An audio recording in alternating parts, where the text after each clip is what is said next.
Good morning, everybody, and welcome to our webinar today. We're really excited to have so many people on live with us, and if you're watching the recording, welcome to you as well. What we're going to be talking about today is creating a student-centric journey with the marketing funnel. And as most of you know, this is session one of a three-part series to help education marketers plan, track, and earn buy-in for your marketing strategy. So our next session covered the hot topic in education marketing, as we're going to review how you can pull together disparate data from multiple sources into a dashboard that drives decision making. And then in January, we're going to kick off the year with a session that is about internal working relationships and how to demonstrate and sell your ideas to your stakeholders, whether that's your team, people on the same level as you, or your dean, etc. And so you are, by attending this session today, you're automatically registered for the next two sessions, and you will receive an email with the link to join each of those ahead of each session. And of course, you'll get a reminder or two, so make sure that you have it on your calendar. I'm Paula French, and I'm responsible for high-level strategy for new clients and marketing of search influence. I've been with the company for 12 years, many of which I spent on our account management team working directly with clients. And as an agency, Search Influence has a 16-year history of results-focused digital marketing. We were founded in 2006 with a focus on search engine optimization, and we've grown to really support our clients at all stages of the prospect's journey, while of course maintaining our focus on delivering best-in-class SEO strategies. And we do have a particular niche in education. We are an UPSEA corporate member and have spoken at a handful of their conferences over the last few years, as well as the AMA Symposium for Higher Education. So if you're wondering if you've heard us speak before, you may have seen us at one of those conferences. Today, we're going to spend most of our time talking about the student journey in order to put yourself in the shoes of your prospect to guide strategic decision-making for where you will spend your time. We're going to go through a couple of student-centric tactical examples of how we have reframed existing elements that our clients had live to be more focused on what the student wants in order to match that, to really drive that student-centric funnel. And lastly, we're going to cover a short checklist to help assure that you are considering the student-centric journey and the student-centric funnel when you plan each of your tactics. Now let's jump into the student journey and the marketing funnel. You'll likely first recognize this as the marketing funnel. We use this graphic to depict more than just the strategies and tactics that we're going to deploy for a given business. We use it to illustrate the research and the decision-making process of a prospective student. And so the marketing funnel on one side is the model of your marketing and your sales process from the university's perspective, the university's point of view. But we look at it first from a prospect's point of view. So the student journey is really a map of the route that the prospect is taking from the time they first encounter your brand to the time that they register, and even through retaining them and turning them into a loyal advocate or an ambassador for your university or your program. And so when we look at this from the student's perspective, it opens our eyes to the type of content that needs to be produced and the places that we need to be present in order to have the most effective strategy. So in the next few slides, we're going to talk about a student's mindset and their behavior, and then we'll get into goals and tactics that you can deploy to create that student-centric strategy. And today, when we talk about the funnel, we're going to really focus on the top three phases of the funnel. So that's awareness, consideration, and decision. And we're going to look at a sample journey for a graduate student who is considering going back to school. So let's start with mindset. In awareness, prospects at this stage are working full-time in a professional career. They have a bachelor's degree. They have a career and a career plan or a career path that they envision for themselves. They're likely in their mid-20s and beyond, and they have an understanding of the type of career advancement that they're interested in. Once they've moved down into the consideration phase, they have inquired or collected information about the university and or specific programs, its culture, and what it's like to be a student there. And in decision, they've established their consideration set and have formed opinions about pros and cons of programs. And they may have even identified a first choice. They've actually very likely identified a first choice at this point. And so these types of things are stuff that are going to be unique to your program, though there are typically things that we see that are really consistent across a lot of different programs, like what's happening by the time that they get into their decision phase. But when we're talking about the awareness phase, obviously those things, those aspects about the prospect and their mindset are going to be really unique to your given program and your university. So let's consider now on the right side what problems they might encounter so that we can help them move past those barriers and move on to each stage. So in awareness, problems that they have may include uncertainty around, is this degree worth it, or is this program worth it? What's the earning potential? What's the ROI of my tuition or my investment in the program? They may be wondering about availability to take classes on top of their full-time job and or on top of family obligations. They might also have some uncertainty around if they actually can qualify for it. And so those are all things that are potential barriers that if they are not presented with the right type of information in order to help them move past those barriers, they may never move on to that next stage in the funnel.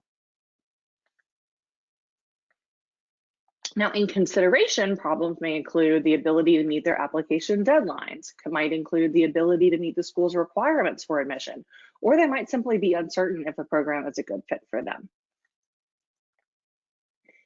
And in decision, they may lack clarity on how to start the application process, and they might be unsure on how to choose a university due to a lack of clear differentiation between master's programs. This is something that we see a lot, as a lot of times master's programs sound the same, or competing programs sound the same.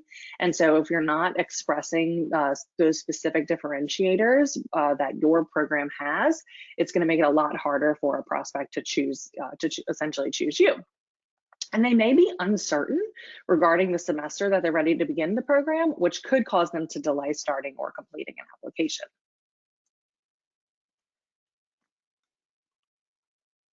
Now, when we look at behavior, it generally maps with their mindset. So in awareness, they are consuming content like industry news and best practices. They might be looking at career sites like LinkedIn, Indeed, Glassdoor, and Career Builder. They might be reading articles like 10 strategies for getting yourself promoted. And they're likely searching for things that are very similar to the content that they are consuming. So it might be how to get promoted, how much money does a certain career or a job make, how to become a certain career or job, or how to advance certain career or job. And then in consideration, they're consuming content and searching for information around best programs, affordable programs. They might be looking for and reading content on job titles for those with a master's in their certain field of study. And they're most certainly looking at available jobs and kind of comparing that to the job that they have now to try to figure out, okay, is this job going to help me actually, is this program actually going to help me advance my career? And then in decision, they're looking more specifically at university-specific content, and they're searching university-branded keywords for the schools that are at the top of their consideration set. So there's very specific information that they're looking for at that point in time in order to really weigh those pros and cons. Now, they've probably already built up some of those pros and cons in their heads and started to form those opinions, but at this point is when they really start to really closely compare those programs. And ultimately, this is going to be where they're making that decision on where they're going to apply or which schools they're going to apply to. So after you've thought through the behavior and through the mindset, then you can start to begin thinking about the tactics and goals that are appropriate at each stage based on where the student is in their journey. And because it's all about assuring that your ask is appropriate to where their mindset and their behavior currently is. So if you're asking for a started application or asking somebody to complete their application on a piece of content that's in the awareness stage, that's not going to be as effective as presenting a call to action and getting them to take a next step that is a lower commitment. And so in awareness, you need to be realistic about that goal.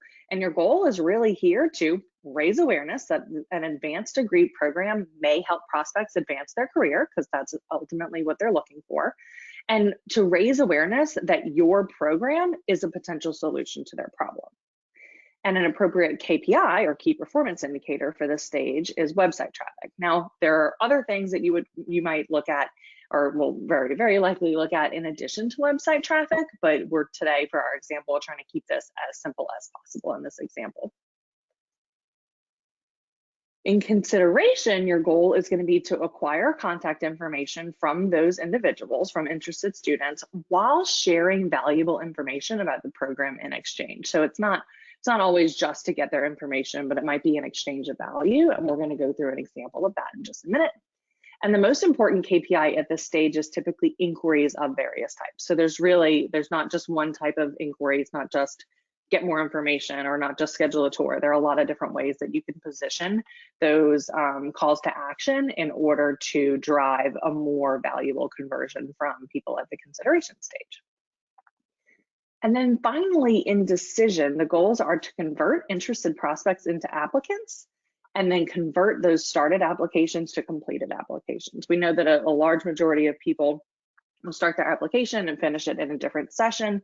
And so it often requires you to have specific messaging for them to actually complete that application and really, start what they finished or finish what they started, excuse me. And this should be measured through KPIs of started applications and completed applications. So these are things that you should really be tracking separately. And then lastly, here are some sample tactics that you can use at each stage to match up the mindset and the behavior. So in awareness, you want to leverage outcomes-focused content. So that could be around ROI, earning potential, or job offer data, particularly if you have stuff around your particular program. And if you have any comparisons to the national average, like if your graduates have an earning potential 10% higher than the national average, that is something you would definitely want to promote, because that's going to be some of that differentiation that we mentioned earlier. There's oftentimes that lack of differentiation. That's something that you could use to differentiate yourself. And then you want to, at this point, demonstrate expertise of your professors and programs on timely topics. And so that could be something that you're doing through local media, for example. And then in consideration, program-specific content and downloads are most relevant, as well as easy to read enrollment requirements and sample schedules. And then finally, in decision, the most important tactic is having a simplified application process. This is what you want to get them to do, so make it as easy as possible. Of course, there's a lot of information that is required once it is an application. This is not, just an inquiry form. It is an application, but the amount of information you ask for is not the only way to simplify your application process. It could be making it easier to create an account on your platform, or it could be making it less clicks to get into that platform. Those are different ways that you can simplify that application process besides just taking the fields off of that form. You also want to be sure that you're proactively communicating deadlines and sending individualized messaging to prompt that next step in the process, whether that is to start or complete an application. So now that we have been through the strategy behind selecting your tactics, I'm going to give you two examples of student-centric tactics. One is a bit easier to execute and one that is a bit more resource intensive. Most marketers have control over the content of their website pages, and some have development resources that can help them execute some page and template changes. So hopefully these things are items that you feel as if you have control over. So this was a prior degree page for a client, and it looks pretty good overall. It's a nice design, good use of their tagline. There's calls to action at the top of the page. Now note that there are 3 calls to action at the top of the page. We're going to come back to that. If we look at the full page, it's full of a lot of great information. It's okay. Yes, this video is playing. It's going to drive down the page in just a second. So it's full of a lot of great information that prospects want and need to make their decision. We've got mission, vision, and history, program competencies, degree requirements, coursework. Take a little second to get through this. Got our degree requirements, and then we go into coursework, then we go into faculty, and then we go into FAQ. This is a really great information-rich page. This is information that your prospects definitely want, but given the fact that it's within a large wall of text, it's gonna be a lot easier, or excuse me, a lot harder for them to find the information that they need. And so what we did in order to update the page to be more student-centric, we're really there were two different areas. So number one, at the top of the page, we updated the calls to action. So before we had apply now and virtual tour, as well as a call to action just to contact the school. And so apply now and virtual tour are two very important steps that we want people to take. However, a general inquiry is most often the first step in most prospects' process. So we have made that more prominent so that we can get them into the funnel and then move them down through those asks for that virtual tour and then through those asks to apply now. And so since those aren't typically the first step taken, we're going to use that valuable real estate at the top of the page to prompt that that most common first step. Also, by having the form simply present on the page, not just a button that leads you to another form, we're showing how easy it is to contact the university. You know, we're not asking for a ton of information, just the most essential things that our team needs in order to qualify the inquiry. And so this is built using a Slate form so that prospects go straight into that Slate database for automated nurture via email and text. Further below the fold, we've reorganized the content into accordions that expand when you click on the header. So all of the content on the page is really strong content, as I mentioned. And by establishing these sections, prospects can more easily find what they're looking for quickly, which is particularly useful and really almost critical on mobile. And so note that there is also now a big button at the bottom of the page to direct towards admissions information, because there's a lot of information to know about the admissions process. And so that's really lives on its own page. Next, we have an example that can make your process easier on the student and can also reduce staff time answering questions. And the second big benefit is that it provides an engaging conversion point that benefits both the student and the school. So as you know, most tuition and fees pages are all pushing information out. There's not often an exchange of value. And tuition calculators are becoming a more common thing. And the reason for that is really that they provide a tailored estimate to the prospect based on their situation.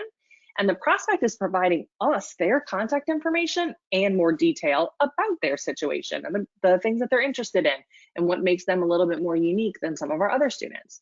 And so we now know more about them than we would through a simple inquiry form. And we definitely know more about them than had we just pushed that information out and we weren't getting any information, or excuse me, any of their information in return. And so on most inquiry forms, we recommend minimizing the amount of information that you're requesting. But in this case, we have a more valuable conversion point. So in this case, we're offering such rich information to the prospect, and we're giving them a custom estimate for what their tuition is going to be, that it's appropriate and they're going to be willing to give you a little more information about themselves because they know that they're going to receive something in return. So then you can leverage this information to provide more tailored communications to them in the future via email and social media advertising.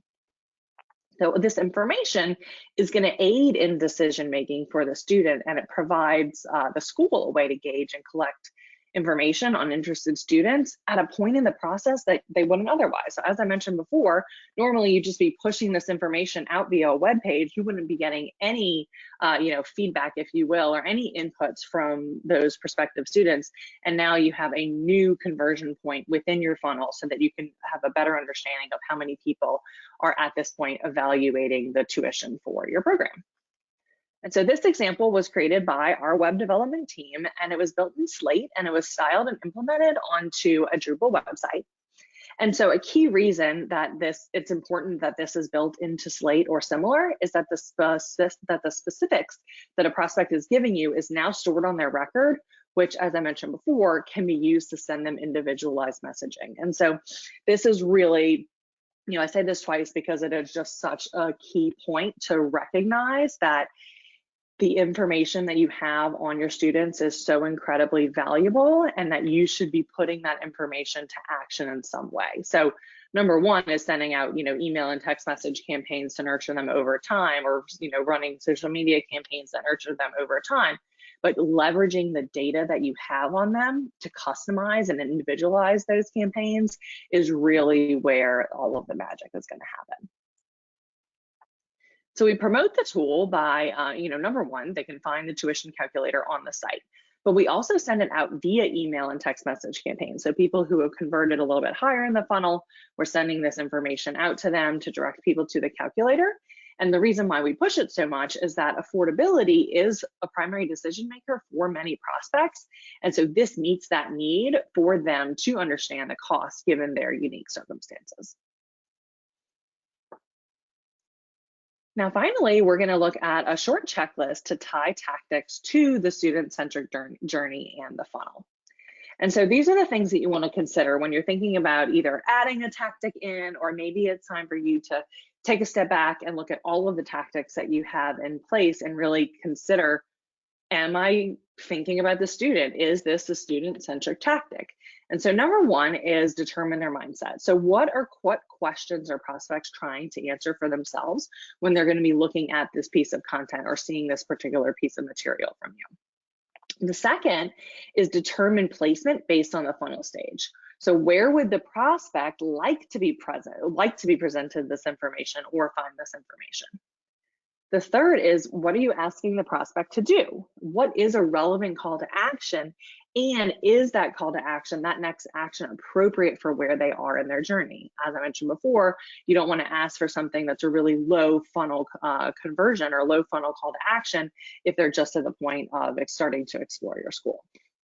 And then lastly, how might someone like to consume this content? Would they prefer to read about it via text? Would they like to watch a video? Would they like to view a graphic about it? And then for this type of information that you're presenting, does it make sense to be presented in short form or long form? You know, because a video could be a short 30-second thing, it could be a minute and a half, it could be 3 minutes. It really depends on the level of detail that you have to share, but more importantly, it's the level of detail that the prospect is ready for this type of content and at this stage in the funnel. And with that, we're going to move on to some Q&A. So if you have questions, please feel free to stick them in the questions box or in the chat box. And we do have 2 questions that came up in our pre-webinar survey that we did and that are really relevant to today's session. So the survey was all inclusive for the 3 sessions. And so we have a couple of questions we'll save for the other sessions because they're more appropriate for that. But we had 2 that were really related to today's. Number one is, how can we streamline our marketing plan? And so really, if you're looking to streamline or make things more efficient, there are really 2 things that come to mind first. Number one is being critical about where you spend your time. Is there anything that you're spending your time on today that isn't student-centric? And if there is, it might be that this is something that you are doing because it's always been done that way.